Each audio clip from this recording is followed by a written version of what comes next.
નમસ્કાર, એક બાજુ ખોદે અન્યાય કરે છે, એક બાજુ ખોદે છે. મારી સાથે ખોદા નથી, આ બાજુ ખોદતા નથી. એનું કારણ એ લોકો જાણે. કોણ છે? ત્યાં મુખ્ય સ્થળ પર કોણ છે અહીંયા? એ પેલો પીડબ્લ્યુ એન્જિનિયર ખોદે તો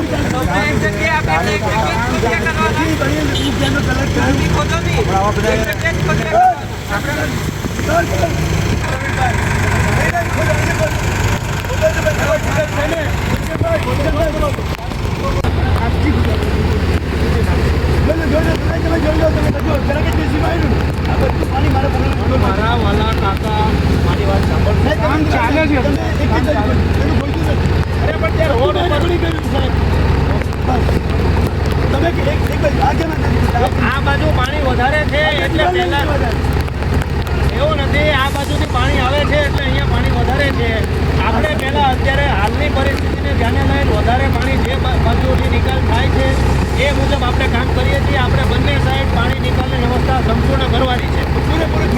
હા, અત્યારે એ બાજુ અન્યાય અમારે કોઈના જોડે કરવાનું નથી. પાણીનો નિકાલ થવો જોઈએ. ડિઝાસ્ટર વાળી મેટર છે એટલે આ મેટરમાં કદાચ કંઈ પણ થશે, જે પણ કરવું પડશે અમે કરવા તૈયાર છીએ. ઓકે, કાયમના માટે નિવારણ આવશે ખરું આ વસ્તુનું? કાયમ માટે નિવારણ આવશે કે વર્ષોથી આ સમસ્યા છે? ઓફિસર જ કોઈ આવ્યો નથી. આજે ચાલે છે. હે, ઓફિસર આજે કોઈ કરવા આવ્યો જ નથી. એવું નથી.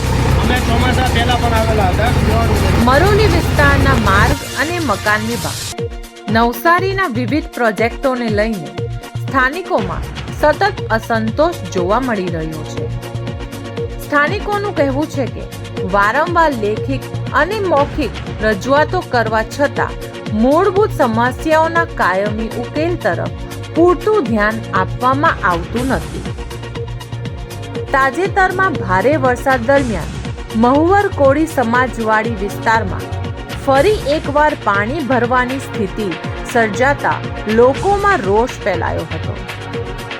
અગાઉ પણ આ જ સ્થળે પાણી ભરવાની ઘટના બાદ સોશિયલ મીડિયામાં આ મુદ્દો ચર્ચાનો વિષય બન્યો હતો. જિલ્લા પંચાયત સભ્ય અને મહુવર સરપંચ શ્રી વચ્ચે જાહેરમાં આ જ બાબતે તકરાર પણ થઈ હતી અને એમાં જે આરએનબી અધિકારીનું નામનો ઉલ્લેખ કરવામાં આવતો હતો એ આ હાર્દિક સુરાની સાહેબ છે. કેટલાક સ્થાનિકોનું કહેવું છે કે જો તે સમયે માર્ગ અને મકાન વિભાગના સંબંધિત અધિકારીઓ દ્વારા સમયસર કાયમી પગલાં લેવામાં આવ્યા હોત તો કદાચ આજે ફરી આવી પરિસ્થિતિ સર્જાઈ ન હોત.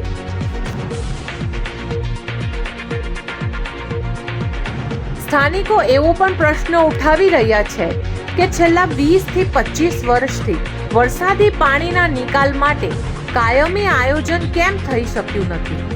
દર વર્ષે વરસાદી મોસમમાં પાણી ભરવાની સમસ્યા યથાવત રહેતા કાંઠા વિસ્તારના 28 ગામો વચ્ચેનું વાહન વહેવાર બંધ પડે છે. રહેવાસીઓને ભારે હાલાકીનો સામનો કરવો પડે છે. આ ઉપરાંત માર્ગ અને મકાન વિભાગ દ્વારા કરવામાં આવેલા અન્ય કામો અંગે પણ અનેક પ્રશ્નો ઊભા થયા છે. મરોલી રેલવે ઓવરબ્રિજ, તેની નીચેનો વિસ્તાર તેમજ અન્ય માર્ગો પર વરસાદી પાણી ભરાવું, સલામતીની અપૂરતી વ્યવસ્થાઓ અને ટ્રાફિક સંબંધિત સમસ્યાઓ અંગે સ્થાનિકો ચિંતા વ્યક્ત કરી રહ્યા છે. સ્થાનિકોના જણાવ્યા મુજબ ઓવરબ્રિજના છેડાઓ પર જરૂરી ચેતવણી સૂચક બોર્ડ હજુ સુધી લગાવવામાં આવ્યા નથી.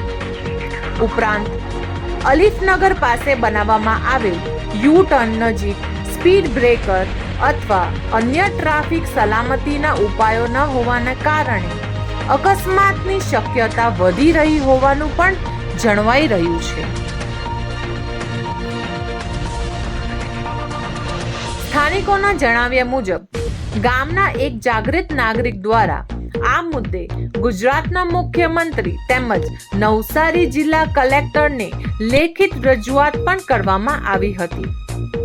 તેમ છતાં આજ દિન સુધી અલીફનગર નજીક જરૂરી સાઇનબોર્ડ અને સ્પીડ બ્રેકર લગાવવામાં આવ્યા નથી તેવી રજૂઆત કરવામાં આવી રહી છે.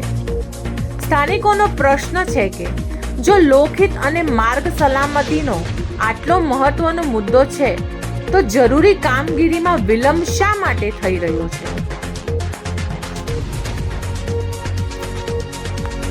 સ્થાનિક નાગરિકોનું માનવું છે કે અકસ્માત કે મોટી દુર્ઘટના બનવાની રાહ જોવાને બદલે વિભાગે પૂર્વ આયોજન સાથે જરૂરી સુરક્ષા અને ડ્રેનેજ સંબંધિત કામગીરી હાથ ધરવી જોઈએ.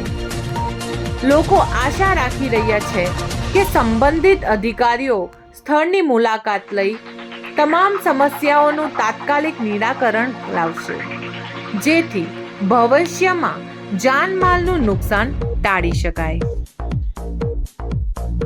Bureau Report, S1 News, India.